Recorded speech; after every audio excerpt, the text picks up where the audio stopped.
Depuis plusieurs années, le corridor méditerranéen connaît un essor considérable porté par son attractivité touristique et ce développement génère une demande de mobilité très forte que les infrastructures actuelles ne peuvent plus absorber. Les embouteillages quotidiens entraînent un allongement des temps de parcours ainsi qu'une dégradation de la qualité de l'air et de la santé publique. De son côté, le réseau ferré actuel ne permet plus d'augmenter l'offre de trains qui représente un mode de transport sûr, rapide et plus écologique. La ligne nouvelle Provence-Côte d'Azur est aujourd'hui l'alternative efficace et décarbonée pour répondre à cette demande croissante de déplacement. Le projet répond en effet aux enjeux d'interopérabilité entre les réseaux ferroviaires français, italiens et espagnols. Il propose une meilleure desserte des territoires et des connexions avec la Ligurie, l'Occitanie et la Catalogne. Il améliore les temps de parcours des usagers. Il permet d'augmenter l'offre de trains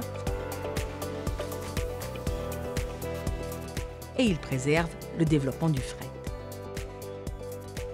En parallèle de ce nouvel équipement, le déploiement de la signalisation européenne ERTMS permettra d'augmenter la cadence des trains et d'assurer leur interopérabilité avec tout le réseau européen.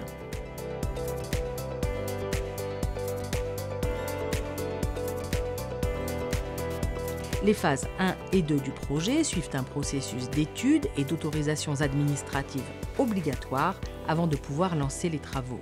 Le projet colonne vertébrale des services express régionaux métropolitains permet d'offrir un service cadencé autour de Marseille, Toulon et Nice et d'augmenter les circulations ferroviaires. Il consiste également à créer une traversée souterraine de 8 km sous Marseille. Il prévoit enfin de construire ou de transformer 9 pôles d'échange multimodaux. Dans les Bouches-du-Rhône, à Saint-André, à Reims et Marseille-Saint-Charles, dans le Var, à Saint-Cyr-sur-Mer et La Pauline, et dans les Alpes-Maritimes, à Cannes-la-Boca, Cannes-Centre, Nice Aéroport et Nice-Ville.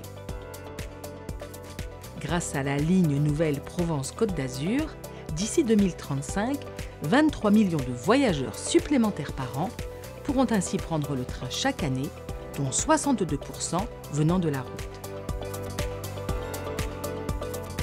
Ce projet s'inscrit donc dans la politique nationale de développement du ferroviaire pour répondre aux enjeux du Pacte vert européen.